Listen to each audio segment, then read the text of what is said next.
Welcome to KLTV Cultural Leaders TV, the show that bridges the vibrant tapestry of the cultural sector in Kirklees. We speak with the leading voices of culture and heritage in Kirklees, West Yorkshire and beyond, where creativity meets collaboration to influence the future of our community's heritage and culture. I'm Dr. Chloë Whitehead, and today we are delighted to be joined by Michelle Hodgson, Director of the Huddersfield Literature Festival, one of the flagship cultural events in our region. The festival has become a vital part of Kirklees' cultural calendar, bringing together internationally acclaimed authors, local talent, community voices and diverse audiences, while championing inclusivity and accessibility in literature and the arts. We hope Michelle can provide us with an inspiring perspective on the festival's journey, its impact on local community, and how literature continues to shape culture and creativity in Kirklees and beyond. Hello, Michelle. Hi. Thanks for joining us today. Great to be here. Lovely. So, to start us off, for those who may not know about the Huddersfield Literature Festival, could you give us an overview of its aims and objectives and maybe its mission? Yeah, well, we've recently revisited these because obviously it's the sort of thing that changes over time. Our key ones really are representation, quality, and also sustainability. So representation at all levels, we want to make sure that we engage with people from all different areas of all walks of life across the Huddersfield area and beyond. And that goes as far as performers, audiences, cultural organisations we work with, and community leaders as well who we work with. And then quality, that does mean bringing in the big names, the big name authors, and obviously that helps us be sustainable, but also kind of trying to bring up new people and support emerging artists and people who maybe have been developing their career for a long time but are looking for ways to platform it. And then obviously sustainability has lots of different meanings behind it, keeping the festival going.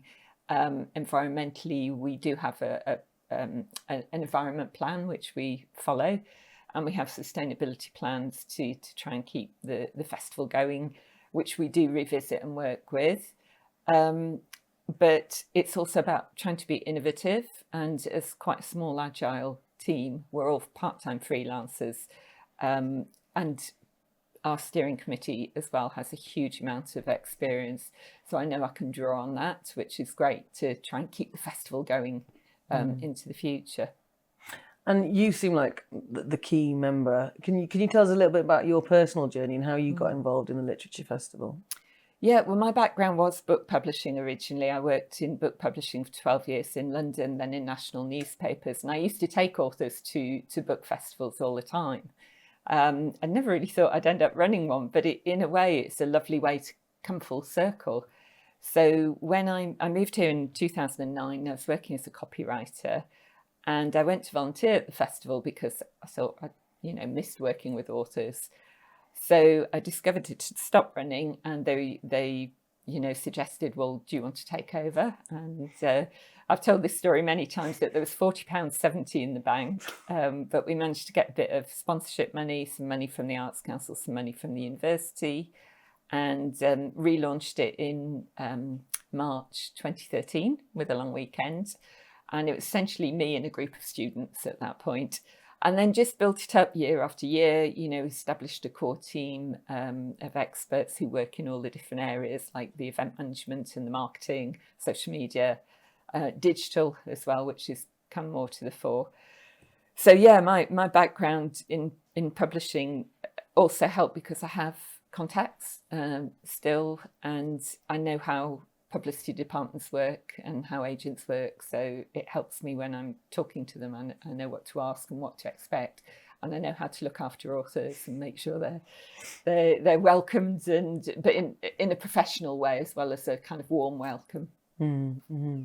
And something the festival's known for is inclusivity and championing inclusivity and in community engagement. Can you give us some examples of how you work to make literature and arts more accessible to the different audiences in Kirklees? Yeah, absolutely. I think a lot of festivals have moved this way now. We don't just bring fiction authors and sit them on a stage. We have a lot of different projects going on, and we were really thrilled to win the Accessible and Inclusive Tourism Award at the very first Yorkshire Tourism Awards in 2022, up against some very stiff competition across Yorkshire. And the reason for that is that we kind of look at all areas of accessibility and, for example, producing access guides and having stage text subtitling and training our volunteers. But we also work with a lot of community groups because, let's face it, they're already doing what they do. They already have their audience, they have their service users, they kind of understand which area, whatever area of expertise they're in. So there's no point in us coming in and trying to reinvent the wheel. Much better to work with them and either say, what would you like to do and put on at the festival? Or can we commission something? Can we work with you to commission something special for us? And they've got that reach into communities that we wouldn't have because we don't work all year round. And they're also trusted by those communities. So that's really important for us. I mean, to give you a couple of examples, we worked this year, we got an extra postcode lottery fund grant, just a small one, but it allowed us to do a project with a musician called Joel Simi and an artist called Benai Matheson, who are both local, and they work all the time with young people. They did a schools workshop, and then some of the students involved actually performed their work in an after schools club in a boxing gym. And I live quite near this place, but it was hidden. I didn't even know it was there. But that is where all the children come after school, you see, for a couple of hours, 2 days a week. So they took it out into that community. And the boys were so brave performing their work in front of a lot of their school friends, and they produced some amazing poetry and arts, and that was something that was, you could tell it really made a difference to them, getting that experience and building confidence doing that project. Sounds amazing. Is that doing with rather than doing to? Yeah, and I think people like Joel and Benai, they've done a lot of workshops, but Joel runs an organisation called Mic Champs, and bringing poetry to young people through rap music is a good route in, but also not me trying to do that, which would be faintly ridiculous. But someone who is a rap musician and who is young, and just for the students to be able to see that, there are different cultural opportunities for them as well. And I'm not saying they're all going to go into that field, but it's great for them to see that people who they can engage with are doing things like that. And so the festival exists annually, doesn't it? And so how do you see that sort of fitting with the wider cultural landscape in Kirklees? There aren't any other major literature festivals anymore in Kirklees. There is a new children's book festival which has been started by Reed Bookshop, which starts this September. But so obviously we're kind of doing that heavy lifting in a way, I suppose, for literature, although we do a lot of things beyond literature, a lot of multi-arts events too.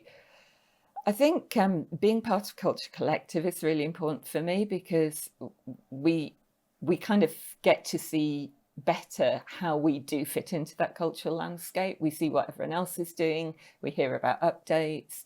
And for me, that's a great way to find out about what other people are doing, and also what changes are happening in the area, and how we can work with that.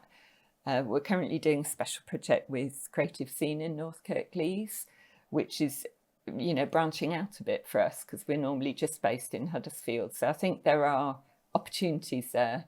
It would be great with more funding and a bigger team to really do a lot more, of course, locally. And how have you seen the cultural sector develop and change since you've been part of the festival, since you've been running the festival? I think the two key things are the impact of COVID and also the the difficulty with funding, the challenges of funding, because and obviously the economic downturn is related to that, and it's very hard to keep doing the same thing on the same amount of money, which is what a lot of people are trying to do. The cultural heart is a great opportunity in town, but while it's being prepared, there are challenges for people running organisations in town, and also for the confidence, I think, of the local community, because sometimes there are fears about crime, about going out at night, or there's nowhere to park, or and some of these things are genuine fears, and some of them sometimes you think, well, actually we are quite a safe town. So yeah, I've seen a lot of changes. I moved up here in 2009, and as I said, I've been running the festival since 2013. I've seen venues come and go, but I think the biggest thing is that it challenges the Arts Council funding, because you do see a lot go to the big cities nearby, and we make a little bit of money go a long way. So a little bit of extra money makes a huge difference. And when you see huge swathes of funding going into the big cities, I think the towns can sometimes get a little bit neglected. But we just keep plugging away and trying to keep doing the same things on the same money, or even less money sometimes. Can't stop us. We're going to keep going. Well, also, we've got to be careful. It can be a rub for your own back, because, if you do the same thing on less money, they'll think, well, you don't need more money. But you can always do more digital events and that sort of thing if you've got a bit more money. Yeah. Thinking creatively. Yes. And you do a lot of work with schools, don't you? Can you tell us a little bit about how that's shaped the festival? Has that changed how the festival looks? It has, really, because it used to be very ad hoc, and then I was working with Sangham Festival, and because that was in the summer, we started a schools programme to catch people before the summer festival, and it worked so well that I thought we need to actually introduce something more structured at the Literature Festival. And we have a fantastic schools coordinator who used to be a deputy head and arts teacher, and she still teaches art workshops. And Louise programs, I communicate with her, but she programs the workshops. We go into schools, it's always oversubscribed. They're not just poetry and literature, they might be drumming, or South Asian dance, or all kinds of other things too. But what we really see is the impact of that, and the feedback we get is just phenomenal. The teachers will say things to us like, oh yeah, all the pupils wanted to get journals afterwards because they so enjoyed writing the poetry, they wanted to carry on. And they discovered that there was one drumming workshop, and they discovered a boy in the school knew how to play these particular drums already, and no one knew that, and he ended up doing an assembly. So yeah, the schools programme, I think, has a lot of impact. It's not just workshops, we have assemblies as well, we produce resources, and I'd love to put more funding into that, and really see it develop over time. That really seems like something to celebrate. And so going forward, you've talked about the funding being a big challenge, but are there any other challenges you see coming down the line? What are we to expect in the cultural sector? Yeah, I think, well, for us, venues has always been a challenge as well, because we don't have an arts centre in Huddersfield, and we've got fantastic theatre, fantastic town hall, but we've got a lot of small venues or spaces in places like the theatre, and then very large ones. And our audience sizes are often in between that. So it's quite difficult, and we often do end up taking events out of town, for example, to Henford Civic or Marston Mechanics, because they will hold 200 or 250, 300, that sort of number. So I'm hoping that with the development of the new library in the Cultural Heart, that there might be some more spaces for us. But yeah, funding is always a key thing. And it's not just about the quantity, it's actually about having to reapply every year. And I'm sure a lot of people don't realise that. And we're not big enough to apply for the Arts Council 3-year funding NPO status. So we do reapply every year. And any year they could say, no, that's it. that's finished, and people would probably be quite shocked. But yeah, we just have to keep plugging away and hope that we can really provide a good case for keeping the festival going every year. Because it's kind of not really, people, I think public tend to think that because we're paying for a ticket, that must be covering the costs, but it's not. Yeah, the ticket price is probably, ticket income rather, is probably about a fifth of, if that, of our income. A lot of it is from the Arts Council, and then sponsorship and a small grant from the university, but individual donations and fundraising events help to, in fact, someone donated today to our local giving page, and it was just like, oh, wonderful. Wonderful. Just really grateful for that, and you know, we're planning something for next year to do with our anniversary, which I'll yes, no, tell us about that. Yeah, tell us what you've got coming down the line. Yeah, so next year's our 20th anniversary. The festival started in 2006, and we're focusing on the number 20. We're going to be shaking buckets, asking people for 20p's or £20 if they're feeling flush. And we've also got some plans to do with bringing up new artists and showcasing existing and new artists. So we've got a project that we're planning to do with 20 creative people in that is going to be a kind of competition. So we're working on that. We've got a fundraising quiz in October, and also a fundraising event with Amanda Owen, the Yorkshire Shepherdess, at the Town Hall. So we're really hoping people will support that, because that's not just about please give us money. It's also about, oh, we're putting on an event, can you come and support it? And hopefully we'll do a raffle as well. You know, our volunteers are all working on some amazing ideas for raising little bits of money here and there. So hopefully that will really help. And we've actually booked the CEO of the Arts Council, Darren Henley, to come and talk at the festival in May. So yeah, we're just gearing up for all of that now. Wow, loads to look forward to. So it's really important people come to those events, isn't it, and support you in the lead up, which is actually what makes the whole thing happen.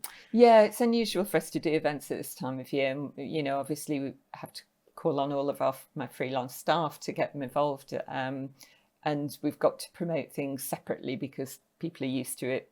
All right, it's in the spring, the brochure comes out, and then they start looking at what's coming up. But yeah, we would like to do more all year round events and activities. And another thing people perhaps don't realise is Arts Council project grants run from one particular month to another, and the rest of the year we don't have any particular funding. So we've got to make sure that we raise funds to cover, you know, just keeping our website going, for example, and that sort of thing. No, people don't realise the full cost.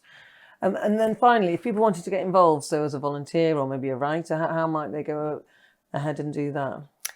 Well, we've got a contact page tab on our website, and if you click on that, it comes up with all the different options. So whether you want to be a sponsor, a performer involved, or a volunteer, or anything else, if you just click on the right button, you'll be taken through to who to contact. We've got a general email, and info@hudlitfest.org.uk, and a general number, and they will direct inquiries to the right people as well. But yeah, the best place to start is the contact page, and if they sign up to the newsletter, you'll get information through that as well. Wonderful, great. Well, thank you very much for joining us, Michelle, and joining us for this episode of Cultural Leaders TV.